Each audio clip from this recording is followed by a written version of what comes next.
Today, I want to talk about the truth regarding talent selection. And the answer is probably not what you think. Several years ago, we had the opportunity to step in and try and help our organization grapple with this question of talent. I don't know if you've heard the phrase or not, war for talent, but it is real, and it's been with us for a couple of decades now, and I don't believe it's actually going to get better in the years ahead. Now, I don't offer that to discourage you, but I want to tell you how you and your organization can win the war for talent. But I want to challenge you, because the answer is probably not what you think it is. Some leaders are looking for a shortcut. I had the opportunity to interview someone while we were doing this work who was really struggling with the issue of finding and keeping great people. And this was a veteran leader. And I said, "So what are you thinking?" He said, "I'm gonna hack the system." And I said, "What does that look like and what does that mean?" He said, "Well, I'm just gonna pay them." I said, "Well, you pay people already." He said, No. He said, "I'm going to pay people extravagantly." And he said, "I believe that'll help me attract and keep the best people." And I said, "Okay." I'm thinking about the implications of that, not the least of which will be on the profit and loss statement, but this is an independent businessman and he gets to do what he wants to do. So I said, "Well, good luck, and I'll follow up." So 6 months later, I was with him again, and I said, "Tell me about the results of your experiment." And he said, "You won't believe it."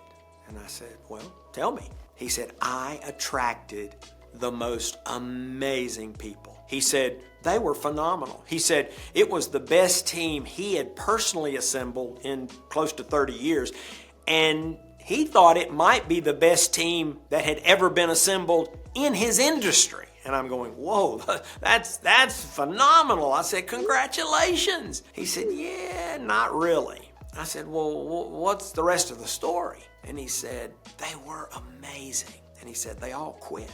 I said, "What?" He said, "Yeah, they quit." Yeah, I think I know why. So when we were given this project to try and help leaders crack the code here, we ended up interviewing and surveying thousands of leaders. In fact, leaders from all 50 states aged 15 to 65. And we did that so that we could normalize and identify any generational differences, because I'd be the first to say there are some generational differences, but are there generational differences in this arena? Because the question we were trying to answer was simple. What is it that top talent is looking for when they're looking for a job? Now, let me clarify terms. We decided that we wanted to differentiate top talent versus typical talent. And so let me help you think about it this way. Top talent are your A players. Top talent are those people you would hate to lose. Somebody comes to mind. You know exactly what we're talking about. So what would happen to your organization if you could attract, select, and retain more top talent? That's what we were trying to figure out. Well, what we learned is that top talent is looking for three things. Now, let me say parenthetically, they do want a healthy work environment. They do want to be fairly compensated. These are things that were not differentiators. Typical talent wants those things as well. We said, so no, what are the differentiators? And there were, again, only three. The first is that top talent wants a better boss. They really do want to be well led. Now, you may be thinking, well, doesn't everybody want to be well led? Well, to a point, but typical talent, if they're not well led, they just talk bad about you around the dinner table. If top talent is not well led, they're an immediate flight risk. So after we got this data, we went on to a qualitative phase where we did focus groups and interviews with hundreds of people. I personally talked to over 200 people trying to get insights regarding the data. What does it really look like? What does it really mean in your day-to-day life if you're being well led, as an example? And we heard some things that I don't know will surprise you or not. They said, we want a leader who is engaged. Whole idea of absentee leadership is not even a thing from the perspective of top talent. They want an engaged leader, somebody who knows what's going on, who's connected to the business. So keep that in mind. The second thing they said is they want a leader who cares about them personally, who sees them as an individual, that not just knows their name, which I've met a lot of leaders that don't know the names of their employees. They not only know their names, they know their families, and they know their hopes and their dreams and their life circumstances and their challenges. Top talent really does want a leader who knows them personally. And third and finally, I was glad to see this, top talent says they want leaders who actually know how to lead. They want to be led well. So that's not all they want, but it starts with a better boss. The second thing they want is a brighter future. Now again, you may be thinking, doesn't everyone want a brighter future? Well, to some extent, but top talent defines the future differently. They have a much longer timeline. Typical talent thinks the future is Friday. Now, no judgment. They just have a different context. They have a different field of vision. And so for top talent, they come into interviews asking a different set of questions. They want to know things like, how is this role going to challenge me? What am I going to learn? How am I going to grow? What will this job or this role help prepare me for in the future? Top talent really does want a brighter future. Third and finally, top talent wants to be part of a bigger vision. Now, for some of you, this won't be hard.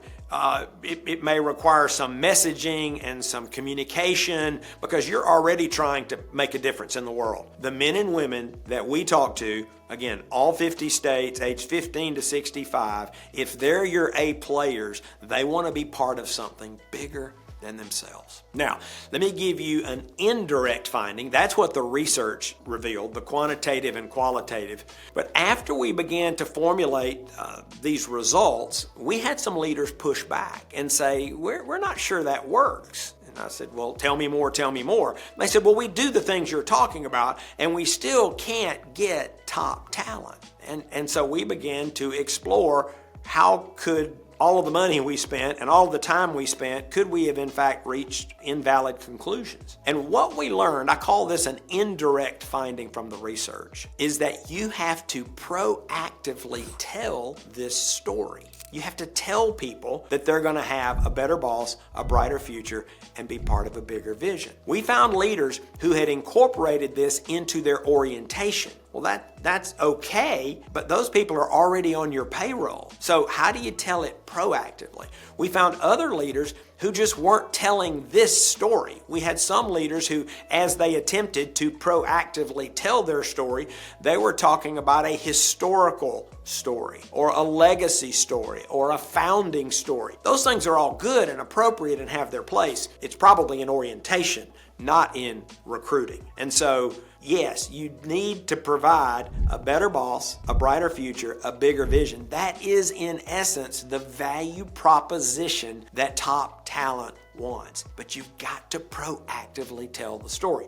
When you do, you will not only have a long line of applicants, you'll have the right applicants. And then, assuming you deliver on this, they'll stay longer. So I've mentioned the term flight risk a few times. Here's what I think happened to the guy who tried to buy his way to a great team. The men and women came, they were lured there by the cash, and cash is an amazing lure. But because they were top talent, what they really wanted in their heart and in their spirit was a better boss, a brighter future, and a bigger vision. And even the money couldn't compensate for the fact that after they showed up, they found out those things weren't true. So it's great to have this value proposition.